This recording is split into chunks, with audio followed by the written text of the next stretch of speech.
सभी व्यूअर्स का हमारे यूट्यूब चैनल लर्न डीप में स्वागत है। आज हम लोग नए अध्याय जिसमें इकोनॉमिक्स का अध्याय है आर्थिक समितियां, इससे रिलेटेड जो भी कॉन्सेप्ट है उन सभी पे चर्चा करेंगे तथा इससे रिलेटेड जो महत्वपूर्ण वस्तुनिष्ठ प्रश्न है उन सभी पे भी चर्चा करेंगे और इससे रिलेटेड जो कॉन्सेप्ट भी साथ में आएगा उसे भी हम लोग देखते हुए चलेंगे ताकि अगर इससे रिलेटेड और भी प्रश्न बने वो हल हो पाए। तो देखा जाए आर्थिक समितियां से रिलेटेड पहला प्रश्न है, मीरा सेठ समिति का संबंध किससे है। इसमें विभिन्न तरह के समितियों मिलेंगे जिसमें कृषि को लेकर, बैंकिंग सुधार को लेकर, ग्रामीण क्षेत्रों को बैंकिंग पुनर्संरचना को लेकर, उन सभी को यहाँ पर हम लोग अध्ययन करेंगे। तो वही मीरा सेठ समिति का संबंध पूछ रहा है। ऑप्शन में हथकरघे के विकास से, रोजगार में लिंग भेद से, बाल श्रम की समाप्ति से, कार्यरत महिलाओं के कल्याण से। तो पहले हम लोग जानते हैं कि मीरा सेठ कौन थी। तो मीरा सेठ जो है यह अंतर्राष्ट्रीय स्तर पर यूनिसेफ में उपाध्यक्ष एवं अध्यक्ष दोनों पद पर रह चुकी थी। 1990 से 91 में यह उपाध्यक्ष पर रहती है और 91 से 92 में वो अध्यक्ष पद पर कहाँ यूनिसेफ में काम कर चुकी। उसके बाद भारत में भी वह भारत सरकार के कई सारे पदों पर रहती है जिसमें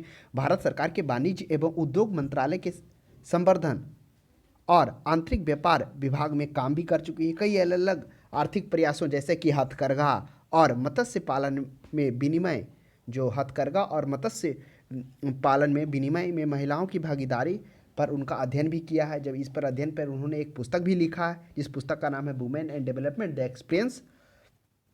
द इंडियन एक्सपीरियंस कर उन्होंने पुस्तक भी लिखा। तो हो सकता है यह भी प्रश्न आ जाए कि द इंडियन एक्सपीरियंस किनके द्वारा लिखा गया। तो यह वही लिखे हैं जो इन्होंने जो बहुत सारे प्रयास किए, जिस पर काम किए, जिसमें खासकर जो हथकरघा और मत्स्य के विनिमय में महिलाओं की जो भागीदारी थी उस पर जो उन्होंने काम किया। तो उसी वही प्रश्न पूछ रहा है मीरा सेठ समिति का संबंध क्या है। तो हथकरघे के विकास से, इसने हथकरघे को विकास लेकर भारत सरकार को रिपोर्ट भी सौंपी थी। जब ये मतलब हथकरघा उद्योग के विकास के संबंधित इन्होंने 1997 में एक रिपोर्ट सौंपी, क्योंकि जो समिति गठन किया गया था उस समिति का अध्यक्ष यही मीरा सेठ होते हैं। वह 1997 में अपनी रिपोर्ट सौंपते हैं और उस रिपोर्ट में वह 500 करोड़ की रुपये की राष्ट्रीय हथकरघा कोष की स्थापना की सिफारिश भी करते हैं। तो ध्यान में रखिएगा मीरा सेठ समिति का संबंध हथकरघे। हथकरघे क्या होता है? जो हाथ से काटने के बाद, यानी एक तरह का कुटीर उद्योग है, घरेलू उद्योग है, वही होता है। इसमें हाथों का द्वारा बनाया गया इसमें अहम भूमिका होता है। हाथ से पता चल रहा है हथकरघा यानी हाथ के द्वारा, जिसे मुख्यतः कुटीर उद्योग में आता है। दो नेक्स्ट देखिए, शंकर लाल गुरु समिति का संबंध किससे। अब नेक्स्ट प्रश्न है शंकर लाल। इससे पहले मीरा सेठ देखिए जिसमें हम लोगों ने देखा था किस तरह से जब वो भारत सरकार के विभिन्न सारे पदों पर रहती, जिसमें मुख्य रूप से हथकरघा या मत्स्य पालन के विनिमय में महिलाओं की भागीदारी को लेकर उन्होंने अध्ययन किया था। कौन? मीरा सेठ, जिसके तहत उन्होंने बुक भी लिखा था women and development the Indian experience. तो अब नेक्स्ट है शंकर लाल गुरु समिति का संबंध किससे है। तो शंकर लाल गुरु समिति का संबंध है ऑप्शन में कृषि विपणन से, कृषि उत्पादन से, सार्वजनिक वितरण प्रणाली और कृषि न्याय। देखिए जो शंकर लाल गुरु कमेटी का जो जिक्र हो रहा है, इसका गठन अटल बिहारी वाजपेयी के समय में ही होता है। और आप याद करिए अटल बिहारी वाजपेयी का जो अस्थायी सरकार 2001 में जो बनता है, 2001 तक जो रहते हैं, तो उसी के समय बनता है। इस समिति ने 2001 में अपनी रिपोर्ट सौंपी। उसी के आधार पर जो मॉडल एपीएमसी एक्ट 2003 को ड्राफ्ट किया गया था। इस समिति की कुल 45 सिफारिश थी जो क्या गया था गुरु शंकरलाल गुरु की समिति। इसमें मुख्यतः जो 45 सिफारिशें थी इसमें जो कहा गया था कि एग्रीकल्चर मार्केटिंग डीरेगुलेट होना चाहिए, यानी कि जो डीरेगुलेशन हो उस पर बात कही गई थी। दूसरा है डायरेक्ट मार्केटिंग को बढ़ावा दिया जाए, जैसे जिस प्रकार से पंजाब और हरियाणा का उदाहरण दिया। उसके बाद तीसरा इन्होंने कहा कि जो जल्दी खराब होने वाले माल हैं जैसे सब्जियां हो गया, फल हो गया, इन सभी की एक अलग बाजार हो। प्लस देश भर में ऐसे कम से कम लगभग 241 जगहों की पहचान भी की गई थी। और चौथा जो इन्होंने बात की थी विकसित एवं प्रबंधित बाजारों में पब्लिक प्राइवेट पार्टनरशिप हो। उसके बाद स्टोरेज इंफ्रास्ट्रक्चर को भी बढ़ाने की बात की गई थी। तो यही होगा कृषि विपणन। विपणन का जो इंग्लिश होता है वह मार्केटिंग होता है, अर्थात विक्रय बाजार यही हो गया, जिसमें वस्तुओं का विक्रय किया जाता है। मार्केट में क्या होता है? वस्तु का विक्रय होता है। तो वही क्रय विक्रय, तो वही हो गया विपणन। जो आप देखेंगे बाद में जो भारत सरकार के द्वारा मुख्यतः जब प्रधानमंत्री मोदी जी भारत के प्रधानमंत्री होते उस समय जो कृषि कानून लाया गया था वह इसी के तहत ना, उसमें जो राज्य सरकार और केंद्र सरकार के अधीन जो सूची में था उसी के तहत लाया गया था, जिसमें कहा गया था कि ट्रेड एंड कॉमर्स से रिलेटेड जो केंद्र सरकार का है उसी को लेकर वो लाया गया था कि वो ट्रेड एंड कॉमर्स करने का अधिकार है, जिसमें कृषि को ट्रेड एंड कॉमर्स के तहत रखकर उसे लाया गया था। तो वो आगे उसकी चर्चा होगी, जिसमें आप देखेंगे कृषि से रिलेटेड कुछ जो समितियां आती हैं, जिसमें राज्य समिति हो जाएगा, एक और चयन समिति हो जाएगा, जो इस तरह की कृषि पर कर लेकर बात करती है, लेकिन कोई भी सरकार इसको मानने के लिए तैयार नहीं होती। नेक्स्ट देखिए 3 में हम लोग आते हैं। 3 में करा है जानकी रामन समिति का गठन किस उद्देश्य से किया गया था। तो यह भी काफ़ी अच्छा प्रश्न है। जो जानकी रामन ऑप्शन में डाकघर में जमा बढ़ाने के सुझाव के लिए। तो देखिए जो जानकी रामन समिति था वह मुख्य रूप से बैंकों में प्रतिभूतियों के सौदे के जांच हेतु के लिए जानकी रामन समिति का गठन किया गया था। ये प्रतिभूतियां क्या होता है? प्रतिभूतियां आपको पता होगा जो सरकार द्वारा जारी किया जाता है, ऋण प्रमाण पत्र, यानी एक ऋण होता है जिसमें सरकार की ज़रूरत होता है तो पैसा ले लेती है लोगों से, उसके बदले में उसे कुछ लाभ मिलता है, तो वही सिक्योरिटीज होता है, तो वही को प्रतिभूतियां बोलते हैं। जिसे आप एग्जाम्पल में share, bond, debenture, mutual fund, ये सभी प्रतिभूतियां ही हैं। तो जानकी रमन समिति का गठन बैंकों के प्रतिभूतियों के सौदे की जांच हेतु के लिए किया गया। नेक्स्ट देखिए 4 में नायक समिति का संबंध किससे है। अब देखिए नायक समिति का जो संबंध है वह किससे? कुटीर उद्योग से, लघु उद्योग से, भारी उद्योग से। तो नायक समिति का जो संबंध है वह उद्योगों को ऋण की पर्याप्तता और समयबद्धता पर रिपोर्ट से है। जो ऋण दिया जाता है उसकी जो पर्याप्तता और समयबद्धता, उसी रिपोर्ट से नायक समिति का गठन किया गया था। इसमें भारतीय रिजर्व बैंक द्वारा 1991 में लघु उद्योगों को ऋण की पर्याप्तता, जो भी जितने भी लघु उद्योग हैं 1991 में, जो ऋण की पर्याप्तता और समयबद्धता पर रिपोर्ट के लिए नायक समिति का गठन किया गया था। तो यह हो जाएगा लघु उद्योग हो जाएगा, जिसमें भारतीय बैंक वर्ष 1991 में लघु उद्योगों को जो ऋणों की पर्याप्तता, समयबद्धता रिपोर्ट पर विकसित करने के लिए इसका रिपोर्ट किया, जिसने अपनी रिपोर्ट 1991 में गठन हुआ था, 1992 में अपना रिपोर्ट को यह प्रस्तुत करता है। तो ध्यान में रखिएगा नायक समिति। नेक्स्ट देखिए रेखा समिति का संबंध किससे है। तो जो पहला प्रश्न था वो तो मीरा सेठ था, जिसमें हम लोगों ने देखा था कि मीरा सेठ क्या होती है, वह जो यूनिसेफ में उपाध्यक्ष और अध्यक्ष के पद पर काम कर रही होती है। फिर वह भारत सरकार में भी कई सारे पदों पर होती है, जिसमें वो मुख्यतः हथकरघा और मत्स्य पालन में महिलाओं की भागीदारी को लेकर वो गहन अध्ययन करती है, वो बुक भी लिखती है द इंडियन एक्सपीरियंस कर वुमेन एंड डेवलपमेंट पर। तो ये सभी था। अब रेखी समिति, अब रेखा समिति के बारे में हम लोग जानते हैं। रेखी समिति जो अप्रत्यक्ष कर से संबंधित है। अब देखिए अप्रत्यक्ष कर ऑप्शन नंबर 1 ही में है। देखिए अप्रत्यक्ष कर है जो मुख्यतः क्या होता है, वस्तुओं एवं सेवाओं पर लगाया जाता है। इसमें कर का भार स्थानांतरित किया जाता है, और यही जो है अप्रत्यक्ष कर लगने से किसी जो उत्पादन वस्तु होता है और जब वह उपभोक्ता तक पहुंचता है तो उसके बीच में जो वस्तुओं का जो दाम बढ़ता है, यही अप्रत्यक्ष कर के कारण, जिसमें वैट आ गया, इसके जो मुख्य घटक हैं उत्पाद शुल्क, सीमा शुल्क, बिक्री कर। तो ये रेखा समिति यही अप्रत्यक्ष कर के साथ संबंध में समान नियमावली बनाने से है। नेक्स्ट देखिएगा नरसिम्हन समिति का संबंध किस संबंध अपने सुझाव में केंद्र सरकार को दिए थे नरसिम्हन समिति। अब देखिए नरसिम्हन समिति किस संबंध में केंद्र सरकार को सुझाव देती है। आइए काफ़ी अच्छा प्रश्न है। देखिए नरसिम्हन समिति का गठन कब होता है, याद करिए, इसकी चर्चा हम लोग पहले किए थे, क्योंकि नरसिम्हन समिति होता है जब 10वें प्रधानमंत्री कौन बनते हैं, पीवी नरसिम्हा राव। तो पीवी नरसिम्हा राव वो अलग है, ये नरसिम्हन अलग है। ये गवर्नर है, वो उस समय पीवी नरसिम्हा राव होते हैं, जो बिना कोई ना वो किसी पार्टी का सदस्य होते हैं, डायरेक्ट वो सीएम बनते हैं। तो प्रश्न ये भी देखने को मिलता है कि बिना पार्टी, कोई भी मतलब पार्टी का मतलब सदस्य नहीं होते, वो क्षेत्रीय पार्टी उस समय सीएम रहते हैं, वो वहाँ के कर्नाटक के। तो परिस्थिति समझते हैं कि जो नरसिम्हन समिति कब और क्यों हुआ था। क्या होता है कि 1991 में राजीव गांधी की मृत्यु भी होती है, क्योंकि राजीव गांधी की मृत्यु से पहले एक चरण का चुनाव हो चुका था, 10वें लोकसभा का चुनाव, जो 521 सीटों पर होना था, जिसमें 20 मई को एक सीट का चुनाव हो चुका था, 3 से चरण में होना था। और वही 21 मई को एक राजीव गांधी प्रचार में जाते हैं चुनाव में, वहाँ पर उनका मृत्यु हो जाता है, आत्मघाती हमला होता है। उसके बाद जो थोड़ा लेट से होता है, कुछ दिन डिले होता है, और वही 18 जून को इसका रिजल्ट आ जाता है। और 521 में से जो उसमें होती है कौन, कांग्रेस लगभग 221 सीटें ये हासिल करती है, यानी कि सरकार के बहुमत में आ जाती है। और वही जो 500 कितना बोले थे सीट पर चुनाव हुआ था, 521 सीटों पर जो चुनाव होता है ना, जिसमें कांग्रेस को जो सीटें मिलती है 221 बोले थे, या 221 से ज़्यादा ही था, 232 सीटें मिलती है, यानी सरकार बनती है। और वही जो सरकार जब बनती है तो वह पीवी नरसिम्हा राव को बनाया जाता है, बिना वो कोई पार्टी के सदस्य रहते हुए वह उन्हें डायरेक्ट इस चीज़ को लेकर बात कर इंदिरा गांधी पीवी नरसिम्हा राव को बनाती। इस तरह से 10वें में प्रधानमंत्री बनते हैं। प्रश्न ये भी पूछा जाता है कि 1991 में कौन बने थे। यह इसकी चर्चा हम लोग किए थे जब गैपिंग आया था ना, कि बीच में कौन कौन से योजना आयोग में अवरुद्ध हुआ था। तो 89 से लेकर 91 के बीच में यहाँ भी 2 साल का गैपिंग हुआ था, है ना। 2 साल इधर हुआ था, फिर 2 साल 68 से 80 में हुआ था जब मोरारजी देसाई आए थे, फिर उससे पहले हुआ था जब जो टारगेट रखा गया था 1961 से 66 में।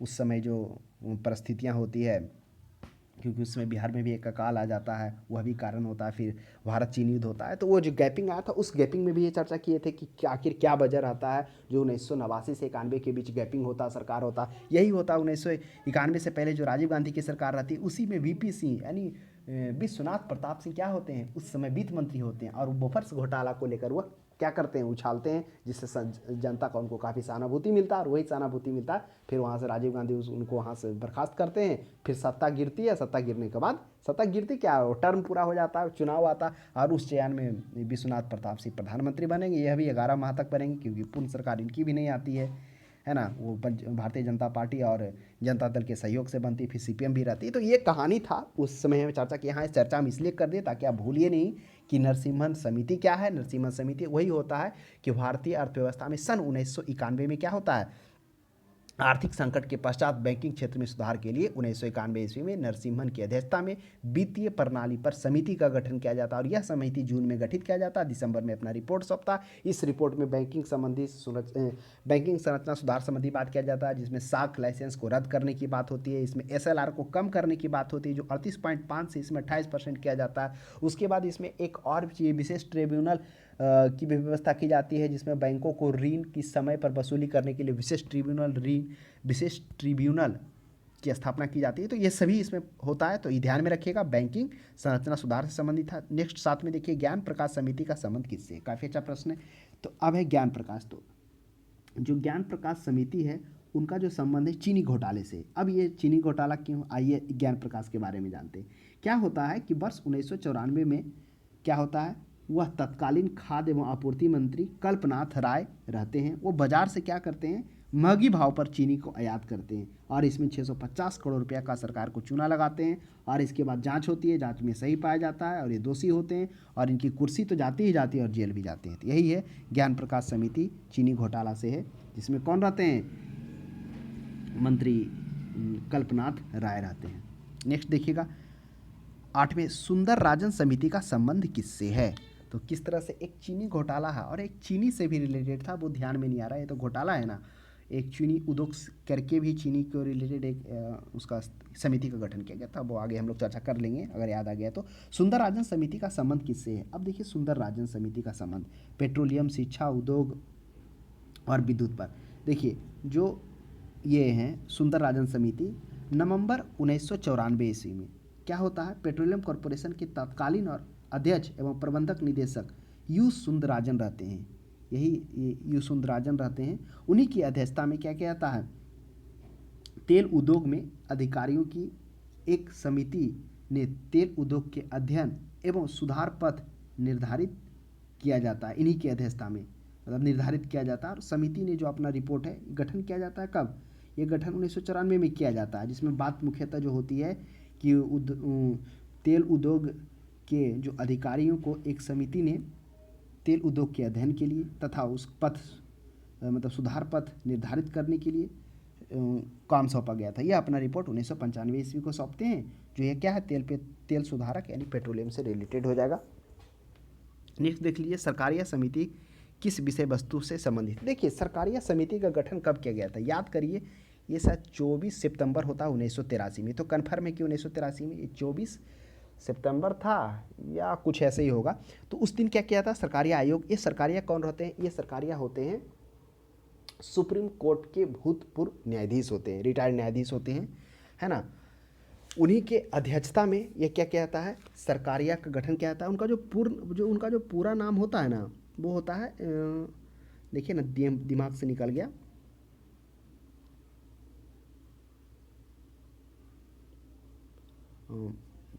तीन और सदस्य रहते हैं। एक उसमें सेन होते हैं और एक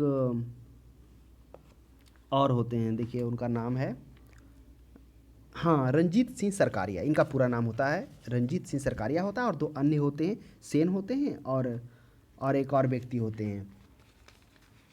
तो उन्हीं के निर्देश में क्या कहता है, सरकारिया समिति आयोग का गठन किया जाता है। और यह जो रिपोर्ट अपना है 1987 ईस्वी में यह रिपोर्ट को प्रस्तुत करते हैं। यह रिपोर्ट जो होता है वह 1600 पेजों में, लगभग 19 अध्याय में और 200 1947 से सिफारिश करती है। और आपको हम बता दें, इसी सिफारिश के तहत सरकारी आयोग के तहत अनुच्छेद 263 के तहत अंतर्राज्यीय परिषद का गठन किया जाता है। यह अंतर्राज्यीय परिषद क्या है, जिसमें हम लोग पढ़े थे कि जो राष्ट्रपति है वह क्या कर सकता है, कुछ निम्नलिखित मुद्दों पर चर्चा के लिए, विचार के लिए, जांच के लिए क्या कर सकता है, वह क्या कर सकता है, मतलब उसको शक्ति प्रदान किया गया है कि कोई भी राष्ट्रपति को कोई भी मुद्दा हो जिसमें सलाह देने के लिए एक अंतर्राज्यीय परिषद की शक्ति प्रदान कर सकता है। जिसमें विवाद, अगर दो राज्यों के बीच विवाद हो गया हो तो, या दो से अधिक राज्यों के बीच कोई समान हित की बात हो तो, लोकहित का बात हो तो, इन 2-3 परिस्थितियों में वह क्या कर सकता है, अनुच्छेद 263 के तहत क्या कर सकता है, वह अंतर्राज्यीय परिषद का गठन कर सकता है। इसी के तहत कह रहा आपको हम बता दें 2011 तक 247 में से 180 सिफारिश से भी मान लिया गया था सरकारी आयोग। तो यह केंद्र राज्य से संबंधित है। आपको बता दें केंद्र राज्य से संबंधित समय समय पर विभिन्न आयोगों का गठन किया गया, उसी में से एक सरकारी आयोग है। सरकारी आयोग इंपॉर्टेंट इसलिए क्योंकि इसके तहत 273 यानी अंतर्राज्यीय परिषद का गठन की बात की गई थी, जिसमें राष्ट्रपति को क्या कर सकता है, कोई भी मुद्दा पर चर्चा, विचार तथा जाँच करने के लिए उसे क्या है, समिति का गठन करने का अधिकार है। नेक्स्ट देख लीजिए, भूतलिंगम समिति का संबंध किस लिए। भूतलिंगम समिति वह देखिए वैट से, वैल्यू एडेड टैक्स से। ये भूतलिंगम समिति कौन थे, तो भूतलिंगम वर्ष 1965 की बात है।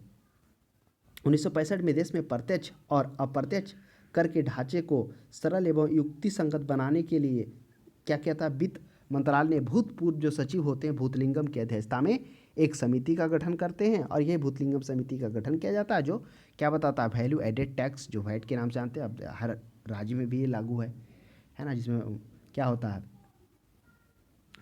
अप्रत्यक्ष अप्रत्यक्ष दोनों कर शामिल होते हैं इसमें, तो वैट हो जाएगा। नेक्स्ट देख लीजिए, एल के झा समिति का संबंध किया। एल के झा माने लक्ष्मीकांत झा, इसका फुल फॉर्म हो गया, तो वही लक्ष्मीकांत झा।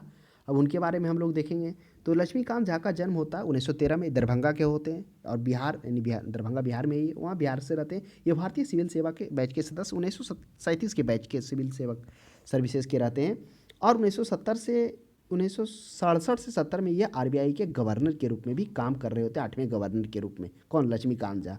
और उन्हीं के द्वारा क्या कहता है, वैट यानी कि value added tax at manufacturing stage पर बात की जाती है। तो वही हो जाएगा मैन वैट। इनके द्वारा कौन कर सुझाव दिया गया था, main VAT, value added tax at manufacturing stage पर इन्होंने बात की थी। कौन, एल लक्ष्मीकांत झा, जो 1967 से 70 तक क्या रहते हैं, वह भारत के 8वें गवर्नर रहते हैं आरबीआई की। नेक्स्ट देखिए, चलैया समिति किस क्षेत्र में जांच हेतु गठित की गई थी, प्रत्यक्ष कर, अप्रत्यक्ष कर, ऊपर देखिए चलैया समिति जो है प्रत्यक्ष और अप्रत्यक्ष दोनों कर के लिए बात की गई थी। ऊपर हम लोग क्या पढ़े थे, ऊपर एक प्रश्न आया था भूतलिंगम समिति, जिसमें हम लोगों ने देखा था कि जो 1965 ईस्वी में क्या किया जाता है, प्रत्यक्ष एवं अप्रत्यक्ष कर के ढांचे को सरल एवं युक्ति संगत बनाने के लिए क्या किया जाता है, जो भूतपूर्व सचिव होते हैं वित्त मंत्रालय के, उनके द्वारा एक समिति का गठन किया जाता है जो वैल्यू एडेड टैक्स के बारे में। अब चलैया समिति है जो कर से सुधार से संबंधित था। देश में कर ढांचों के सुधार को सुझाव देने हेतु 1991 ईस्वी में प्रोफेसर राज चलैया की अध्यक्षता में क्या किया था, एक कमेटी का गठन किया था। यह कमेटी है जो अपना रिपोर्ट क्या करती है, 1993 में सरकार को सौंपती है। और आपको हम बता दें, ये जो चलैया समिति है 1991 में गठित होता है, 1993 में रिपोर्ट सौंपता है, और 1993-94 में इसकी अधिकांश बातों को मान लिया जाता है। अब इस चलैया समिति में था क्या, यह जो बात करता है, पहला ये जो बात करता है, यह ब्याज कर समाप्त करने की बात करता है। दूसरा क्या बात करता है कि उपहार कर था, उपहार कर को छूट देने की बात करता है, तथा पैन की जगह पे टीन को अपनाने की बात करता है, तथा गैर कृषकों को जिसका 25,000 से अधिक आय है उस पर आयकर करने की बात करता। फिर आयात दर में, आयात जो शुल्क दर था उसमें कमी लाने की बात करती थी। ये 4-5 मांगे करती है जो 1993 में सम्मिलित कर लिया। तो ध्यान में रखिएगा, चलैया समिति क्या, प्रत्यक्ष अप्रत्यक्ष दोनों कर से। अब रेखी समिति आ जाइए, रेखी समिति का चर्चा ऊपर भी हम लोग किए थे कि जो रेखी समिति क्या था, रेखी समिति ऊपर आया था ना, रेखी समिति अप्रत्यक्ष कर से संबंधित है, जो अप्रत्यक्ष कर वस्तुओं पर लगाया जाता है। यह हुआ अप्रत्यक्ष कर आता है जो वस्तुओं के उत्पादन और उपभोक्ता तक पहुंचने के बीच में जो वस्तुओं का जो दाम में वृद्धि होता है, वही इस अप्रत्यक्ष कर के कारण होता है, जो रेखा समिति के द्वारा लागू किया गया था। अप्रत्यक्ष कर से संबंधित हो जाएगा। ऊपर में आ जाइए, अब आ जाइए 14 में आ जाइए, भंडारी समिति ने किसके संबंध में अपनी सिफारिशें प्रस्तुत की थी। तो भंडारी समिति ने किसके संबंध में अपनी सिफारिशें प्रस्तुत करता था। ऑप्शन में दूरसंचार में निजी इकाइयों के लिए, और है रेलवे क्षेत्र के सुधार के लिए, और है देखिए, तो भंडारी समिति जो है वह क्षेत्रीय ग्रामीण बैंकों की पुनर्संरचना से संबंधित था। तो यही हो जाएगा ऑप्शन नंबर सी, जो क्षेत्रीय बैंक ग्रामीण बैंक है उसके पुनर्संरचना की बात की थी भंडारी समिति। नेक्स्ट है 15 में, निम्नलिखित समितियों में से किसके द्वारा वित्तीय समावेशन पर अपनी संतुति दी गई थी। कौन है समितियां जिसका वित्तीय समावेशन पर संतुति दी गया था? वित्तीय समावेशन, राकेश मोहन समिति, सिन्हा समिति, रंगराजन समिति, केलकर समिति। काफ़ी अच्छा प्रश्न है और इस प्रश्न का सही जवाब हो जाएगा राकेश मोहन समिति। अब हम लोग जानते हैं राकेश मोहन कौन थे। राकेश मोहन केंद्र में आर्थिक मामलों के विभाग के पूर्व सचिव भी रह चुके थे। राकेश मोहन समिति आधारित संरचना वित्तीयन से संबंधित है। केंद्र सरकार ने रिजर्व बैंक के पूर्व गवर्नर, यह भी पूर्व गवर्नर रह सकते कौन, राकेश मोहन की अध्यक्षता में क्या होता है 2010 में, लगभग वही 18 की 20 नवंबर के आसपास रहता है, 2010 में इस समिति का गठन किया जाता है, जिसका उद्देश्य होता है बुनियादी ढांचों की मौजूदा वित्त व्यवस्था की समीक्षा करना। जो भी मौजूदा जो है ढांचा है उसकी वित्त व्यवस्था की समीक्षा करना तथा बुनियादी ढांचों के लिए वित्तीय सुविधा के बारे में सिफारिश करना कि कहाँ कहाँ पैसों की खर्च होगी, लगेगा, उसका मतलब दोनों चीज़ काम करना, वित्तीय व्यवस्था की समीक्षा करना तथा वित्तीय सुविधा के बारे में सिफारिश करना। तो वही राकेश मोहन समिति के अध्यक्ष के अतिरिक्त इसमें 16 और अधिक सदस्य थे। इसका मुख्यालय दिल्ली था जो 18 माह तक इसमें कार्यरत था ये। तो वही पूछ रहा प्रश्न कि किसके द्वारा वित्तीय समावेशन पर संतुतियों के लिए बात की गई थी? राकेश मोहन समिति, जिसमें हम लोगों ने देखा कि वित्तीय व्यवस्था की समीक्षा करना तथा बुनियादी ढांचों के लिए वित्तीय सुविधा के बारे में सिफारिश करने की बात की गई थी। नेक्स्ट देखिएगा 16 में RN मल्होत्रा कमेटी का संबंध किससे है? अब आ जाइए RN मल्होत्रा, याद करिए जब हम लोग पढ़े थे बैंकिंग क्षेत्र का, जब हम लोग पढ़े थे जिसमें हम लोगों ने बैंकिंग क्षेत्र में जब मुख्यतः शेयर से LIC में जब वहाँ पे चर्चा हुई थी इकोनॉमिक्स में ही, तो वहाँ पर RK मल्होत्रा समिति की भी गठन हुआ था। तो यहाँ पर हम लोग अपडेट हो जाते हैं। RK मल्होत्रा कौन थे? तो इसका होता है R मतलब राज नारायण मल्होत्रा। भारतीय रिजर्व बैंक की लगभग ये 17वें गवर्नर रहते हैं। 1985 से 1990 के बीच में ये गवर्नर तक थे। गवर्नर की नियुक्ति से पहले ये सचिव, वित्त सचिव, IMF के भारत के कार्यकारी निदेशक के रूप में भी काम कर चुके होते हैं वो। यह मुख्यतः क्या होता है, जो RN मल्होत्रा समिति होता है वह बीमा क्षेत्र को उदार बनाने के लिए अप्रैल 1993 ईस्वी में क्या कहता है गठन किया जाता है। कौन? RN मल्होत्रा समिति 1993 में स्थापना की जाती है और मुख्यतः जो समिति है बीमा क्षेत्र में व्यवसायीकरण की अवधारणा को लागू करने, इसमें जो बात होता है कि बीमा क्षेत्र को व्यवसायिक क्षेत्र में भी लागू करने की बात होती है। यही इसमें मेन बात किया जाता है कि बीमा क्षेत्र में जो व्यवसायिकरण है कि अवधारणा को लागू किया जाता था। समिति ने निजी कंपनियों को बीमा क्षेत्र खोलने की भी सिफारिश की कि जो भी निजी कंपनी है वो भी बीमा क्षेत्र दे सकते हैं। तो ये था RN मल्होत्रा समिति। तो हो जाएगा बीमा उद्योग है वो बीमा क्षेत्र है। तो इस प्रश्न का सही जवाब हो जाएगा बीमा क्षेत्र होगा, बीमा उद्योग नहीं होगा, है ना। बीमा क्षेत्र से जो मुख्यतः आप हम लोगों ने देखा किस तरह से क्या करती है, बीमा क्षेत्र को निजी कंपनियों के लिए खोलने की भी अनुमति दे देती है, फिर बीमा क्षेत्र में व्यवसायीकरण की अवधारणा को भी लागू कर दिया जाता है। नेक्स्ट देखिए अबाद हुसैन समिति किस मंत्रालय से संबंधित है? अब अबाद हुसैन मंत्रालय, अब हम लोग पहले समझेंगे कि अबाद हुसैन कमेटी कब, क्यों, किस परिस्थिति में गठन किया जाता है। अबाद हुसैन समिति का जो संबंध है वह छोटे पैमानों के उद्योगों को सुझाव देने के लिए किया गया था। केंद्र सरकार ने लघु उद्योगों के विकास के लिए, जो लघु उद्योग जितने भी हैं उसी के विकास की राह को तय करने के लिए अर्थशास्त्री जो आबिद हुसैन होते हैं उनकी अध्यक्षता में इसका गठन किया जाता। इस समिति ने अपनी रिपोर्ट 1997 में 1997 में ये रिपोर्ट सौंपती। आबिद हुसैन एक क्या होते हैं, भारतीय अर्थशास्त्री, सरकारी सेवक और राजनयिक होते हैं और वह 1985 से 90 के बीच में योजना आयोग के सदस्य भी थे। 1990 से 92 वो संयुक्त राज्य अमेरिका में भारतीय राजदूत के रूप में भी रहे थे। फिर 1988 से भारत सरकार के प्रशासकीय सेवा क्षेत्र के पद्म भूषण भी इनको दिया गया था और यह उद्योग मंत्रालय द्वारा अबाद हुसैन कमेटी का गठन किया जाता। तो वही कह रहा है कि अबाद हुसैन किस मंत्रालय द्वारा, तो उद्योग मंत्रालय द्वारा गठन किया गया था। उसके बाद है अबाद हुसैन समिति गठित की गई थी, क्यों की गई थी? उद्योगों के विविधीकरण के लिए, लघु उद्योगों के समस्याओं के निवारण के लिए, हथकरघा उद्योग से समस्याओं का निवारण के लिए, निर्यात के लिए। तो लघु उद्योगों के समस्याओं के निवारण के लिए, जिसमें हम लोगों ने देखा था कि केंद्र सरकार ने लघु उद्योगों के विकास की राह को तय करने के लिए अर्थशास्त्री आबिद हुसैन समिति की अध्यक्षता में, आबिद हुसैन की अध्यक्षता में एक समिति का गठन किया जाता है।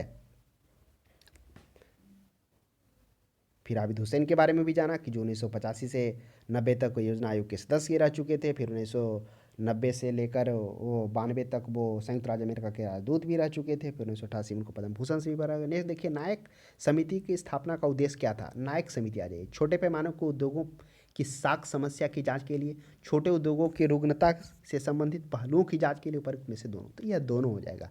औद्योगिक रुग्णता, थोड़ा सा समझिए कि औद्योगिक रुग्णता क्या होता है। रुग्णता मतलब इंग्लिश इसका सिकनेस होता है, यानी बीमार। कोई भी उद्योग बीमार कब होता है, उसके 2-3 क्राइटेरिया रखा गया है। क्राइटेरिया एक यह है कि जिस वित्तीय वर्ष में कोई भी संचित हानियाँ, कोई भी वित्तीय वर्ष है उसमें जो संचित हानियाँ हो गया है पिछले 4 वित्तीय वर्षों के औसत निवल संपत्ति का 50% हो, तब वह सिकनेस औद्योगिक रुग्णता में आ जाएगा। या फिर जो निरंतर 3 तिमाहियों से अपने देनदार को ऋण चुकाने में असमर्थ हो, तो वह जो औद्योगिक हो जाएगा, औद्योगिक रुग्णता में मुख्यतः आ जाता है। तो वही कह रहा है कि न्यायिक समिति का जो संबंध है वह किस लिए किया गया था। वो जो न्यायिक समिति का जो गठन किया जाता है वह लघु उद्योगों को ऋण की पर्याप्तता और समयबद्धता की रिपोर्ट से है, जिसमें और इससे पहले भी एक प्रश्न आया था ना कि न्यायिक समिति का संबंध क्या है, जिसमें लघु उद्योग देखे थे। तो वही हुआ कि लघु उद्योगों के ऋणों की पर्याप्तता समयबद्धता की रिपोर्ट से भारतीय रिजर्व बैंक द्वारा वर्ष क्या किया गया था 1991 ईस्वी में लघु उद्योगों को ऋण की पर्याप्तता और समयबद्धता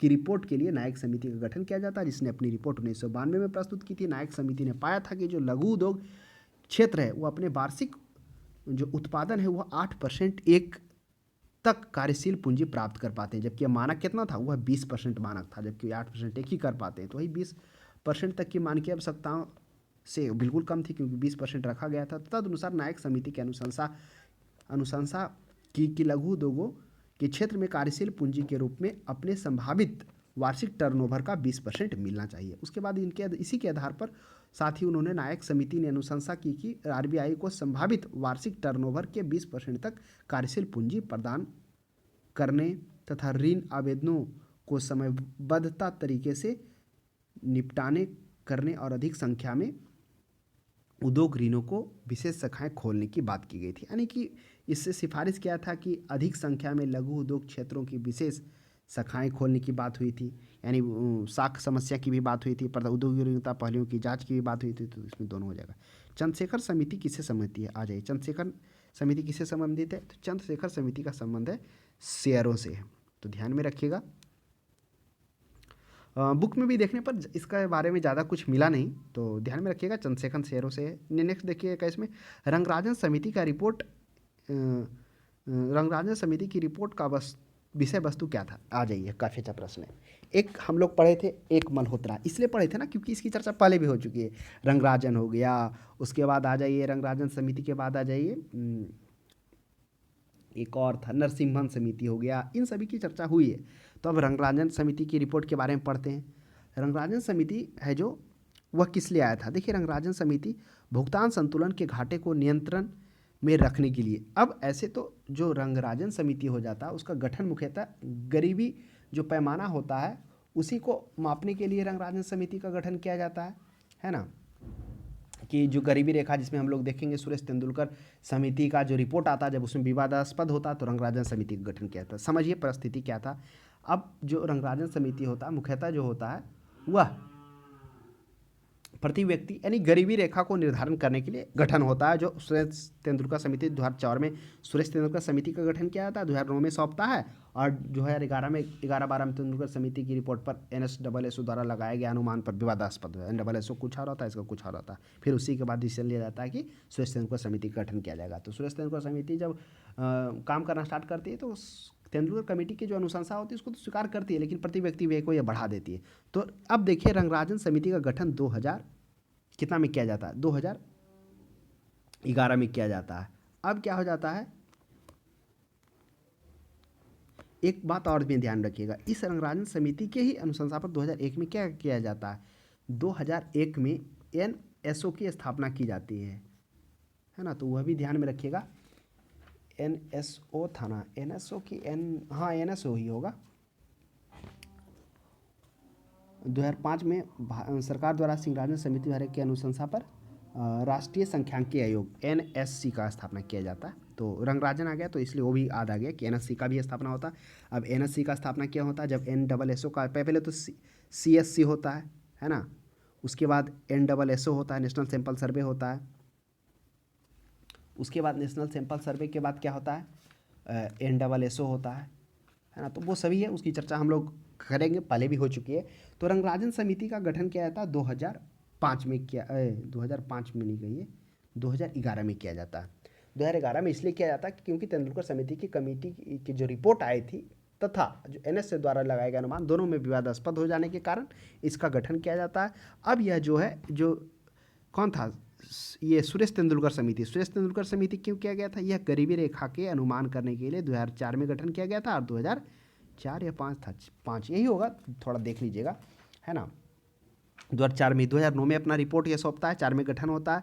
और यह जो है जो मानक होता है यह कैलोरी को मानता है, यानी कि जो गरीबी रेखा है, जो एक कैलोरी जिसमें निर्धारण किया जाता है कि जो ग्रामीण क्षेत्र का जो प्रति माह जो इनकम होगा वो 816 रुपये निर्धारण करता है सुरेश तेंदुलकर द्वारा, शहरी का 1000 होता है। तो ये जो करता है, जो रंगराजन समिति आता है, ये थोड़ा इसको बढ़ा देता है। ये क्या होता है, ये 972 रुपया मानता है। ग्रामीण क्षेत्रों का प्रति माह का जो होना चाहिए, ये प्रति माह क्या होना चाहिए, इतना मतलब जो खर्च हो रहा है वो गरीबी रेखा के नीचे नहीं आएगा, है ना। और शहर में कितना होना चाहिए, शहर में 1407 प्रति माह माना गया था। तो ये क्या होंगे, जो इसके नीचे आएंगे गरीबी रेखा होंगे। तथा साथ में जो रंगराजन समिति था वह क्या क्या था, जो सुरेश तेंदुलकर समिति वह सिर्फ कैलोरी को माना था, यानी कैलोरी को रखा था कि ग्रामीण क्षेत्रों में जो इतना कैलोरी ले रहा है वह भी गरीबी रेखा के नीचे आएगा। वो कैलोरी का निर्धारण लगभग था, कितना कैलोरी था, लगभग था ग्रामीण क्षेत्रों में 2250 कैलोरी था, 2250 था या उससे कम था। कैलोरी एक बार थोड़ा देख लीजिएगा, है ना। और जब ये आता है तो ये इसमें ज़्यादा हो जाता है। जो श्री रंगराजन समिति आता है उसमें हो जाता है 2155 कैलोरी की बात करिए जाता है, किलो कैलोरी जो ले रहा हो ग्रामीण क्षेत्रों में, और शहरी क्षेत्र में 2090 कैलोरी होता है। और ये होता है कि इसमें कैलोरी को होता है, इसमें कैलोरी के साथ प्रोटीन और वसा का भी स्थान दिया जाता है कि ये मान लेते हैं कि प्रोटीन भी होना चाहिए उसके साथ में, जैसे वसा भी होना चाहिए, जिसमें 21 जो अभी रंगराजन समिति के द्वारा जो 2155 किलो कैलोरी लेने की बात होती है, साथ में हुई 48% प्रोटीन और 28 ग्राम वसा की भी बात होती है। तो यही सब बारीकी अंतर था, तो ध्यान में रखिएगा। लेकिन यहाँ पे तो ना ही गरीबी रेखा का बात हुआ है और ना ही निर्धारण पॉवर्टी लाइन का बात हुआ है कि निर्धारण के यहाँ है ऑप्शन में कपड़ा उद्योग नहीं होगा, शेयर घोटाला नहीं होगा। शेयर घोटाला के लिए अभी हम लोग चर्चा किए थे कि क्या आया था, चंद्रशेखरन समिति। चीनी घोटाला के लिए भी हम लोग देख ही लिए थे, जो कौन थे चीनी घोटाला में, ये थे ना ज्ञान प्रकाश समिति थे, जो कल्पना राय थे वो जेल भी गए थे। तो ये सभी हो गया। तो ये होगा भुगतान संतुलन के घाटों को नियंत्रित में रखने के लिए यह उपाय किया गया था। तो भुगतान संतुलन, देखिए भुगतान संतुलन मुख्यतः आपको समझना होगा। भुगतान संतुलन बैलेंस ऑफ पेमेंट होता है। भुगतान संतुलन होता क्या, भुगतान संतुलन से आप एक अच्छे भाषा में समझ लीजिए कि किसी भी देश का, चाहे वो भारत हो चाहे कोई अन्य देश हो, भुगतान संतुलन उस देश के द्वारा जो विदेशी मुद्रा की मांग और आपूर्ति है तथा उस देश की मुद्रा का दूसरे देशों में, अन्य देशों में मांग और आपूर्ति का जो प्रदर्शित करता है वही क्या होता है, ये होता है भुगतान संतुलन होता है। इसमें मुख्यतः इसके दो मुख्य घटक होते हैं, एक चालू खाता और एक पूंजी खाता होता है। तो यही रंगराजन समिति की रिपोर्ट विषय वस्तु भुगतान संतुलन के घाटों को नियंत्रण करने के बात के लिए रखी गई थी। 2014 में देखेंगे तो भुगतान संतुलन जीडीपी का लगभग 3.something% था। नेक्स्ट देख लीजिए 22 में, कर सुधार समिति का अध्यक्ष किसे नियुक्त किया गया था। अब चलिए कर सुधार, रंगराजन समिति देख लिए। रंगराजन के साथ साथ हम लोगों ने सुरेश तेंदुलकर समिति की भी चर्चा की लिए कि सुरेश तेंदुलकर समिति का विवादास्पद हो जाने के कारण 2011-12 में विवादास्पद होने के कारण क्या क्या था, श्री रंगराजन समिति का 2011 में क्या क्या था, गठन किया जाता है, जो अपना रिपोर्ट 2012 में गठन किया जाता है, जो अपना रिपोर्ट 2014 में सौंपती है। जिसमें से हम लोगों ने देखा कि जो किसके द्वारा, श्री रंगराजन समिति के द्वारा जो गठन किया गया था प्रतिमा, वो श्री रंगराजन द्वारा कितना समय 816 रुपये लगता किया जाता है। इसके द्वारा क्या किया जाता है 972 रुपया कर दिया जाता है।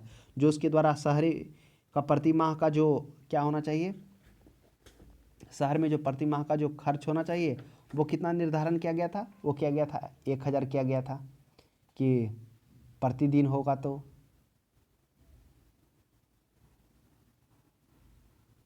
और श्री रंगराजन समिति द्वारा क्या गया क्या, जो 816 रुपया लिया गया था वह 972 रुपया कर दिया गया, और जो 1000 रुपया शहरी क्षेत्र में रखा गया था वह कर दिया गया था कितना, 1407 रुपया कर दिया गया था। तो यही इसका अंतर हो सकता है, ये भी पूछ दिया जाए। अब प्रतिमाह प्रतिदिन भी है तो वो ज़्यादा हो जाएगा, फिर इसकी चर्चा हम लोग कर लेंगे।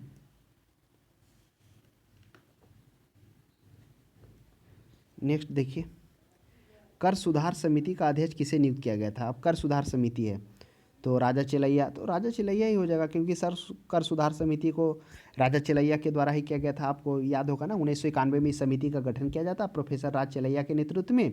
उसके बाद 1993 में अपना रिपोर्ट सौंपता, 1993-94 में इसकी जो मांग होता है उसको उसको शामिल भी कर लिया था, जिसमें मुख्यतः पैन की जगह टीन की बात होती है। उसके बाद ब्याज कर को समाप्त करने की बात होती है।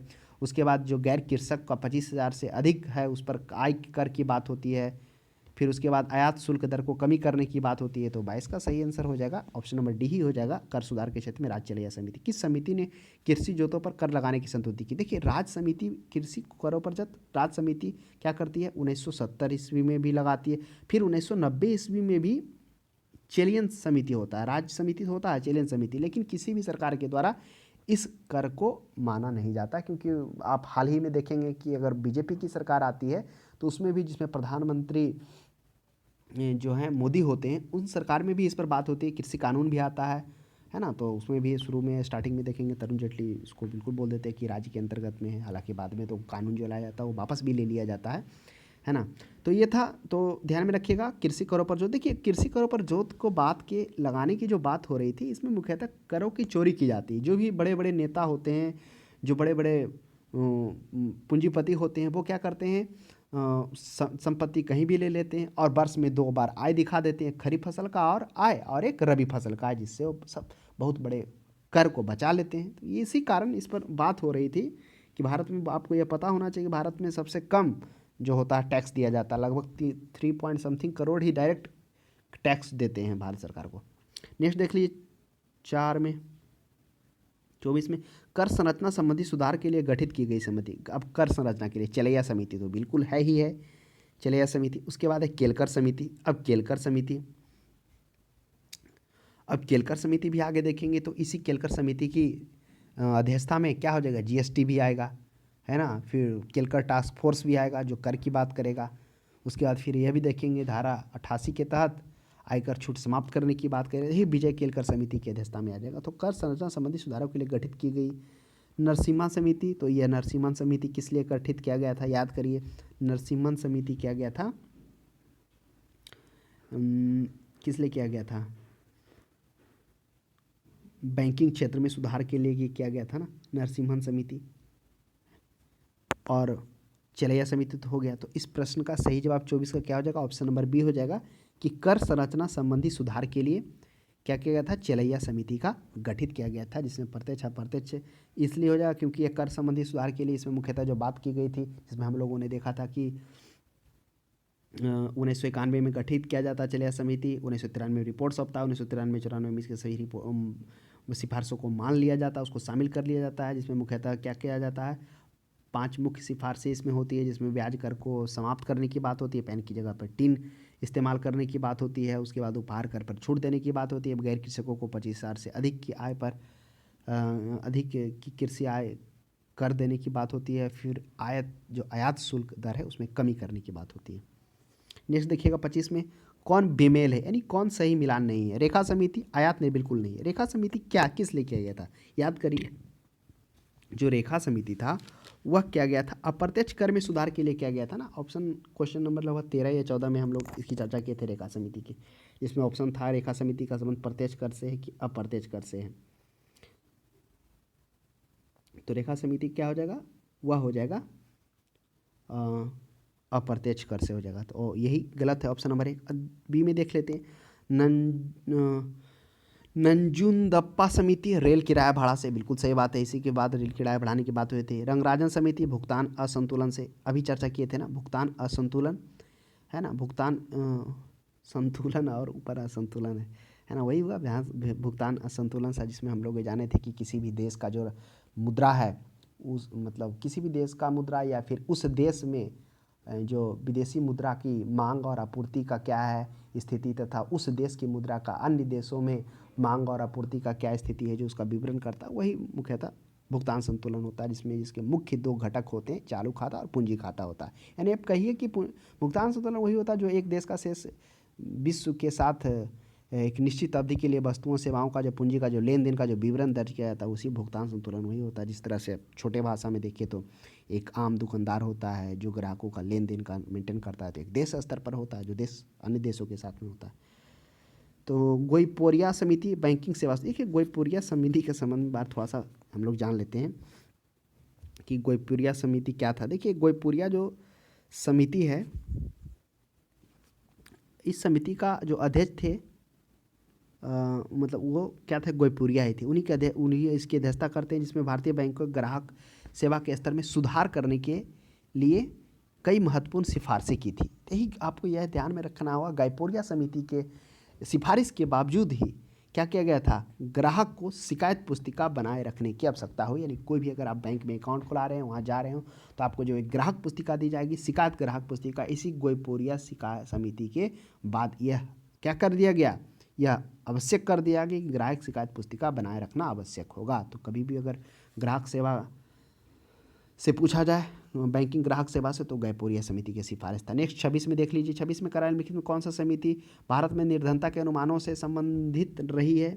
अब निर्धनता का अनुमान करने के लिए कौन सा संबंधित रहा, अब देखिए यही चर्चा ऊपर किए थे ना, निर्धनता यानी गरीबी के अनुमान के लिए वह सुरेश तेंदुलकर समिति जो 2004 में आता है और 2009 में अपना रिपोर्ट सौंपता है। इस रिपोर्ट में मुख्यतः जो गरीबी की बात की जाती है कि आखिर में वो कौन गरीब होगा, है ना, उसके लिए जो निर्धारण किया जाता है, मुख्यतः इसमें जो पैमाना लिया जाता है वह गरीबी को बहुआयामी माना जाता है, जिसमें कैलोरी तथा जो खाद्य, शिक्षा, स्वास्थ्य सेवाओं का जो पारिवारिक व्यय को गरीबी का मापक आधार माना गया था, कि जिसमें कैलोरी के रूप में हम लोगों ने देखा था कि जो क्या कर रहे हो, कितना कैलोरी ले रहे हो, कैलोरी, और उसके बाद जो आय था उसमें आय की बात की गई थी, सुरेश तेंदुलकर 816 रुपया, जिसका क्या है प्रतिमाह है, वो गरीबी रेखा के नीचे नहीं आएगा, यानी जो उतना खर्च कर रहा हो। उसके बाद शहर में कितना था, शहर में था 1000 रुपये प्रति माह, इतना है।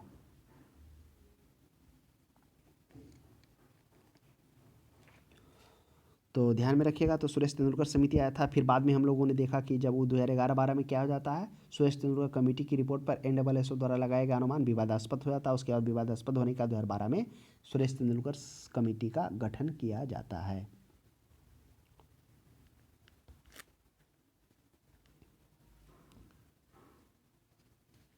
तो ये हो जाएगा सुरेश तेंदुलकर समिति।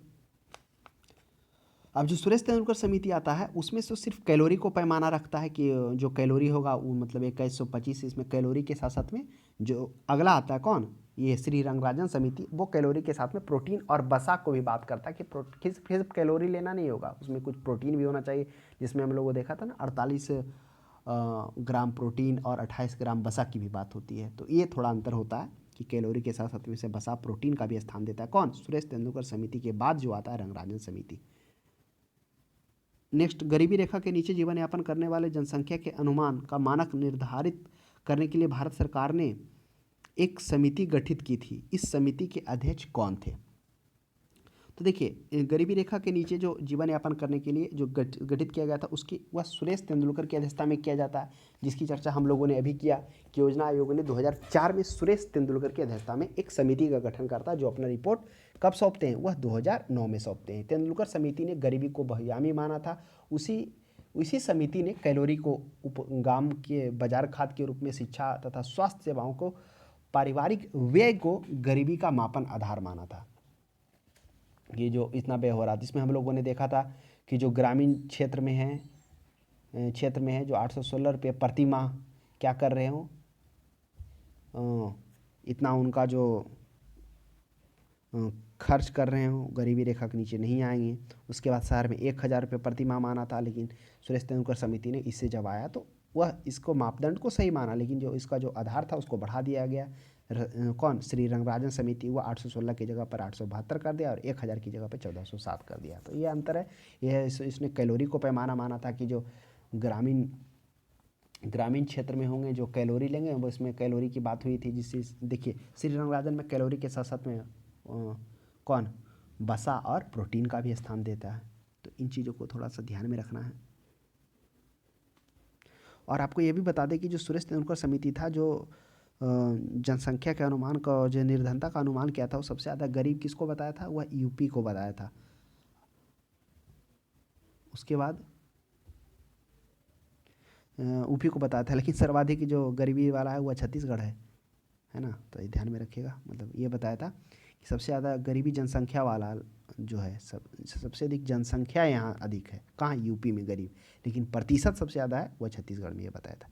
नेक्स्ट 28 में देख लिए, 1994 में जनसंख्या नीति के लिए किस समिति का गठन किया जाता है। तो 1994 में जनसंख्या नीति के लिए किस नीति का गठन किया जाता है, वह स्वामीनाथन के, ये वही स्वामीनाथन जिनके नेतृत्व में हरित क्रांति आता है 1966 में भारत में, जिसमें हम लोगों ने देखा था कि मैक्सिको के बीज को और पंजाब के बीजों को संकर कराकर एक नए मिक्स हाइब्रिड किस्म का जो विकसित किया जाता है, जो काफ़ी क्या होता है, रोग प्रतिरोधक भी होता है, काफ़ी हिष्ट पुष्ट और पुष्ट दाने वाले होते हैं। तो वही होता है स्वामीनाथन के अध्यक्षता में क्या कहता है, जनसंख्या नीति के। देखिए स्वामीनाथन के जो अध्यक्षता में जो गठित किया जाता है, इसमें मुख्यतः जो होता है स्वामीनाथन 2000 में गठित किया जाता है, 2000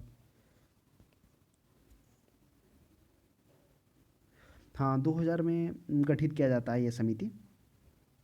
रिपोर्ट अपना 93 में क्या था, रिपोर्ट लगता है 2000 में पेश करता है, केंद्र सरकार के द्वारा दिया जाता है। उसके बाद तत्कालिक उद्देश्य जो इसमें होता है, गर्भ निरोधक की आवश्यकताओं को पूरा करने की इसमें बात होती है, स्वास्थ्य संबंधी ढांचे को लेकर इसमें बात होता है, इसमें प्रजनन तथा शिशु स्वास्थ्य की देखभाल की समुचित विकास की बात की जाता है MS स्वामीनाथन के अध्यक्षता में। तो वही कहा 1994 में जनसंख्या नीति के लिए जिस समिति का गठन किया गया था, उस समिति का जो गठन किया गया था वही था MS स्वामीनाथन समिति।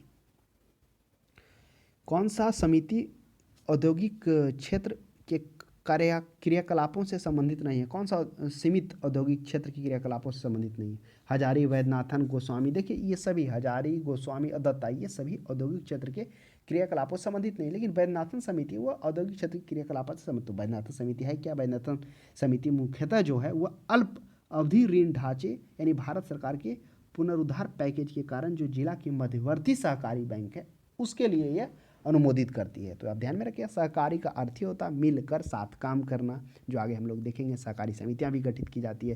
तो वैद्यनाथन समिति हो जाएगा जो औद्योगिक क्षेत्र के क्रियाकलापों से संबंधित नहीं है। औद्योगिक रुग्णता का संबंधित समिति कौन सा है, तो औद्योगिक रुग्णता की हम लोग बात किए थे कि औद्योगिक रुग्णता मुख्यतः वह होता है जो जिसका किसी वर्ष, मतलब कोई भी वर्ष में उसका जो संचित हानियाँ होती है, पिछले वर्षों में जो संचित हानियाँ, मतलब किसी भी वित्तीय वर्ष में जो संचित हानियाँ होती है, पिछले 4 वित्तीय वर्षों के औसत निवल संपत्ति मूल्य का 50% होना चाहिए, या फिर कोई भी निरंतर 3 तिमाही से अपने कोई भी औद्योगिक अपने 3 तिमाहियों में अपने देनदारों को नहीं चुकाने में, ऋण चुकाने में समर्थ हो रहा, तो वह सिकनेस में आ जाएगा, औद्योगिक सिकनेस में, जिसमें तिवारी और गोस्वामी समिति दोनों आया था। तब देखेंगे किस तरह से तिवारी समिति का गठन 1981 ईस्वी में किया जाएगा। और इस तिवारी समिति जो अपना सिफारिश है वह पेश करेगा रिपोर्ट 1985 में, जिसमें सिफारिश करेगा, क्या चीज़ मांग करेगा, इसमें औद्योगिक कंपनी अधिनियम यानी सिका को मांग करेगा। सिका को सिकनेस ऑफ इंडस्ट्री, सी से हो गया कंपनी एक्ट, तो वही sickness of industrial sickness of industrial company act पारित करेगा। फिर और एक चीज़ की मांग करेगा 1987 में, औद्योगिक एवं वित्तीय पुनर्निर्माण बोर्ड यानी BIFR का भी मांग करेगा। BIFR क्या होगा, board of industry financial reconstruction की भी मांग करेगा। अब इस तरह से यह 1981 से 85 में रिपोर्ट देता है, 1987 तक BIF की मांग करता है। अब आगे देखेंगे ये तिवारी समिति करता है। फिर अब क्या होता है 1993 ईस्वी में अब गोस्वामी की अध्यक्षता में एक कमेटी का गठन किया जाता है। अब यह जो गोस्वामी समिति का गठन किया जाता है, जो तिवारी समिति के द्वारा सिका मांग किया गया था, बीफर मांग किया गया था। सिका जिसमें हम लोग देखे थे sickness of industry company act, उसके बाद बीफर में हम लोग क्या देखे थे, board of industry financial and reconstruction, board of industry financial and reconstruction, इन दोनों को ये रद्द करने की मांग करता है। यानी इसमें क्या बोलता है कि इसको बदलने की मांग करता है, सिका को भी और बीफर को भी। तो इस तरह से हम लोगों ने औद्योगिक रुग्णता से संबंधित उपयुक्त में से दोनों आता है।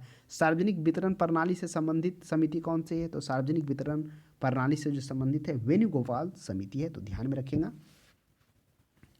उसके बाद है अप्रत्यक्ष कर से संबंधित समिति कौन से है, तो अप्रत्यक्ष कर से संबंधित हो गया। अप्रत्यक्ष कर तो हम लोग ऊपर चर्चा किए थे कि जो देखिए चेलैया समिति ऑप्शन में भी है और सरकारिया समिति तो हम लोग देखे थे वो केंद्र से संबंधित है।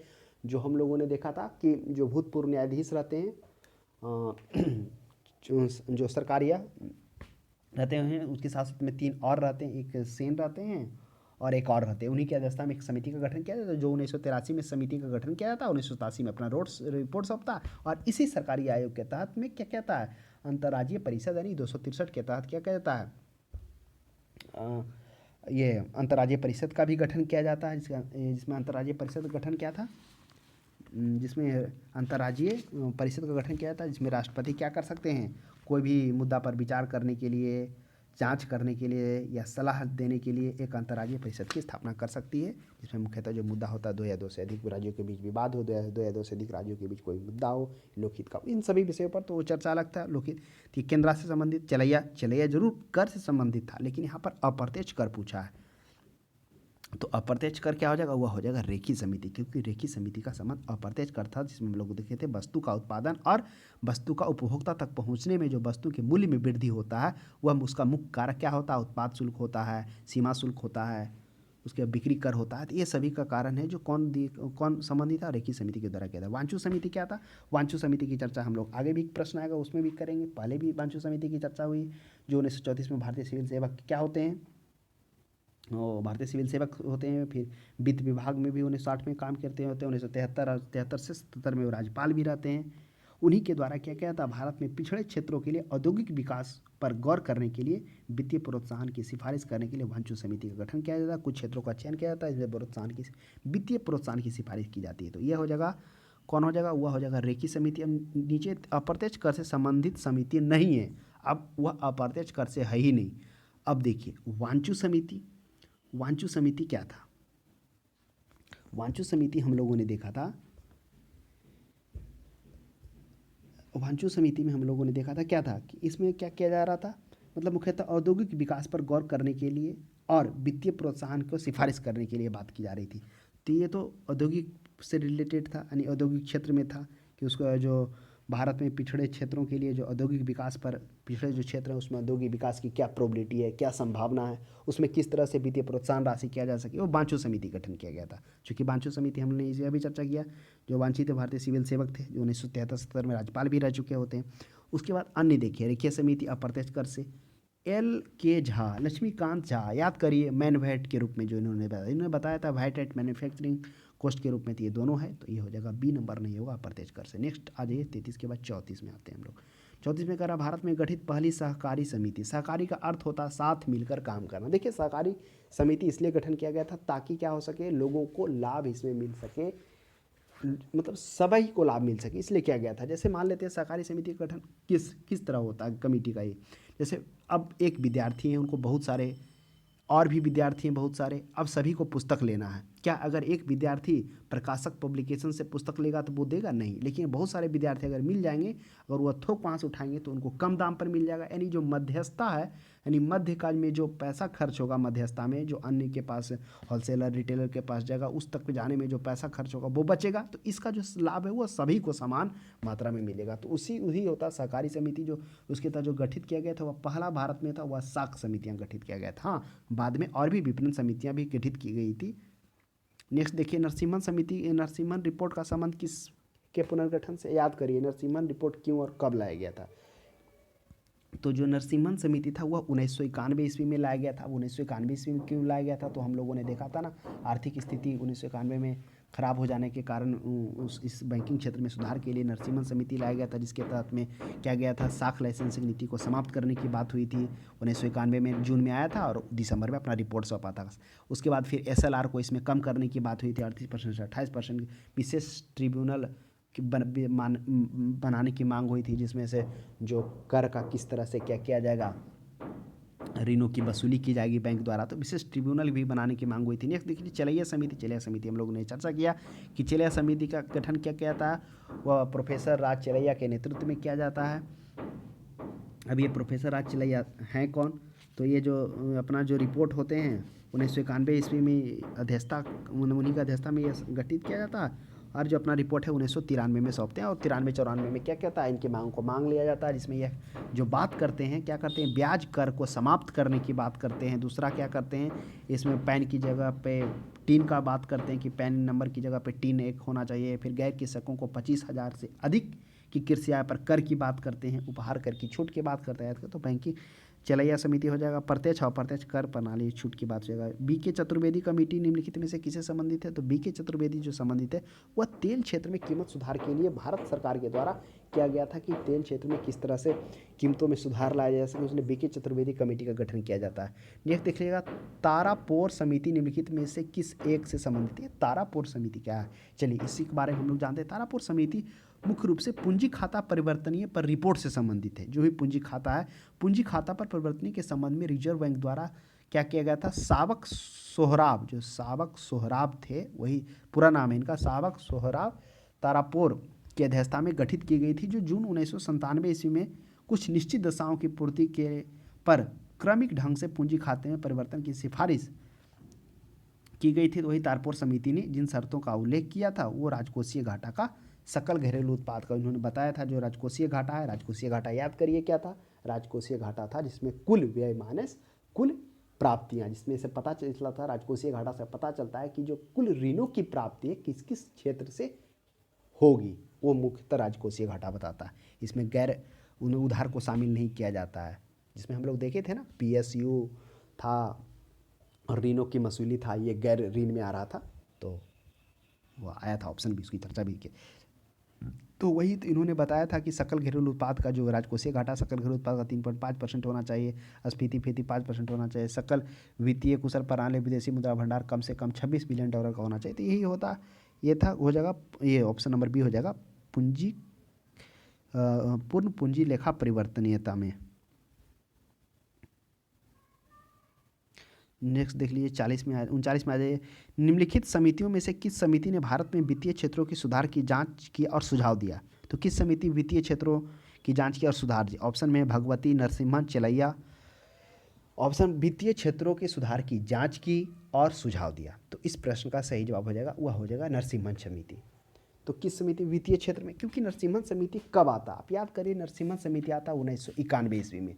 अब 1991 में जो आर्थिक संकट के पश्चात आता है, क्योंकि आपको ये भी पता होगा कि इसमें 10वें PM PV नरसिम्हा राव भी बनते हैं, 10वें प्रधानमंत्री, वह भी विषम परिस्थिति में। उसके बाद क्या होता, आर्थिक संकट से गुजर रहा होता, उन्हीं के अध्यक्षता में जून में क्या किया जाता है, नरसिम्हा की अध्यक्षता में, PM नरसिम्हन की अध्यक्षता में वित्तीय प्रणाली पर समिति का गठन किया जाता है, और है जो यह अपना रिपोर्ट दिसंबर में सौंपता है, जिसमें हम लोग वो देखे थे ना, ये जो रिपोर्ट में सिफारिश करता है कि साख लाइसेंसिंग नीति को समाप्त करना चाहिए। फिर इसमें SLR को कम करने की बात की। SLR क्या है? यह होता है सॉलिडेट लिक्विडेटरी रेशियो। ये जो होता है, मतलब ये जो होता है, जो बैंक अपने पास एक निश्चित मात्रा में, जब कोई ग्राहक को ऋण देती है, तो जो बैंक अपने पास एक निश्चित मात्रा में रखती है ना, जिसमें हो गया कोई भी प्रतिभूतियाँ हो गया, प्रॉपर्टी हो गया, जो भी वो लेती है, वो एक उसको कम करने की बात की। देखिए, एक CRR होता है, एक SLR होता है ना। CRR होता है जो एक दोनों RBI उसको करता है कितना होना चाहिए। तो CRR में क्या होता है, उसको RBI के पास उसको रखना होता है पैसा को, कुछ % जो निश्चित करती है RBI, जितना % हो गया उस पैसा पर, उस पैसा क्या होता है, उस पैसा को ना तो ये बैंक यूज कर सकती है ना RBI यूज कर सकती है। तो ये होता है CRR और SRR में होता है। SLR में खुद बैंक अपने पास एक निश्चित मात्रा में प्रतिभूतियों या जो भी स्वर्ण हो गया, सोना चांदी जो भी है वो रखती है। नेक्स्ट ये तो हो गया। चलिए नेक्स्ट आ जाइए 40 में, केलकर टास्क फोर्स की सिफारिश का संबंध। देखिए केलकर क्या है, केलकर समिति वही है जो केलकर के, आपको हम बता दें, जो केलकर थे वह PhD कैलिफोर्निया विश्वविद्यालय से USA में 1970 में अर्थ किए थे, वो अर्थशास्त्री के रूप में थे, और इन्हीं के सिफारिश से क्या हुआ था, GST आया था, जो 101वां संविधान संशोधन 2016 में GST आया था। फिर GST बिल आप देखेंगे 122वां संविधान संशोधन GST विधेयक के रूप में ही आ जाता है। तो ये करों से संबंधित था केलकर टास्क फोर्स। फिर आज में देखेंगे राज्य कमेटी समिति का संबंध, तो राज्य का तो बिल्कुल याद आ गया। कृषि से संबंधित था जो 1970 में आया था। उसके 1970 में राज्य चलियन समिति एक और आया था। राज्य समिति के बाद और था ना राज्य चलियन, जो 1990 ईस्वी में आया था, जो कृषि कर पर टैक्स की बात हुई थी, लेकिन कोई भी सरकार इसे मानने के लिए तैयार नहीं था। नेक्स्ट 42 में देख लीजिए, भारतीय आयकर अधिनियम की धारा 88 में उपलब्ध आयकर छूट को समाप्त करने की सिफारिश निम्नलिखित में से किस समिति ने की थी? तो भारतीय आयकर अधिनियम धारा 88 में उपलब्ध आयकर छूट। देखिए धारा 88 में क्या है, थोड़ा समझ लीजिए। धारा 88 में है जीवन बीमा प्रीमियम परिवेट भविष्य निधि में योगदान आदि, यही बात किया गया धारा 88 में। तो इस पर जो छूट की बात सिफारिश की थी वो केलकर समिति। आपको बता दें केलकर समिति ने सभी करे छूट की बात की थी, सरचार्ज और स्टैंडर्ड डिडक्शन खाता करने के साथ साथ क्या क्या था, यह जो सिफारिश की थी 1 लाख पर कोई टैक्स नहीं की बात की थी। फिर उन्होंने बताया था 1 लाख से 4 लाख पर 20%, फिर 4 लाख से अधिक पर 30%, हालांकि इसको माना नहीं गया था। तो ये केलकर समिति हो जाएगा। नेक्स्ट देख लीजिए, दीपक पारिक कमेटी अन्य चीज़ों के साथ साथ निम्नलिखित में से किस एक उद्देश्य के लिए गठित की गई थी। चलिए दीपक पारिक कमेटी के बारे में समझते हैं। तो ये जो दीपक पारिक होते हैं कौन है? HDFC के प्रमुख पारिक की अध्यक्षता में यह दीपक पारिक समिति का गठन किया था। मुख्य उद्देश्य होता है आधारित संरचना एवं वित्तीय के मामले में सुझाव देना। जो भी आधारित समझना, आधारभूत संरचना है उसी के मामले में सुझाव देना होता है। अपनी रिपोर्ट में दीपक पारिक ने बुनियादी ढांचे के विकास के लिए क्या किया था? पर्यावरण मंजूरी और भूमि अधिग्रहण की प्रक्रिया को तेज लाने की बात कही थी कि जो क्या पर्यावरण मंजूरी तथा जो भूमि अधिग्रहण उस प्रक्रिया में तेज लाया जाए, जिस पर जोर दिया। फिर इंफ्रास्ट्रक्चर के क्षेत्र में निवेश को बढ़ाने के लिए जनरल एंटी एवॉइडेंस रूल्स के मामलों को भी इस पर जोर दिया था। तो वही वजह अवसंरचना के विकास और वित्तीयन के लिए सुझाव दिया। देखिए अवसंरचना का अर्थ ही होता किसी समाज या उद्योग को चलाने के लिए जिन जिन आधारभूत आवश्यकताओं की जो संगठनात्मक जरूरी होती है, संगठनात्मक जरूरत होती है, उसी को अवसंरचना इंफ्रास्ट्रक्चर कहते हैं। तो उन्हीं के विकास पर क्या क्या थे दीपक पारेख, उस पर जोर दिए थे। तो ये था आर्थिक समितियां से रिलेटेड प्रश्न। आपको यह क्लास कैसा लगा कमेंट बॉक्स में जरूर बताएं। अब हम लोग किसी अगले क्लास में किसी नए टॉपिक के साथ मिलते हैं।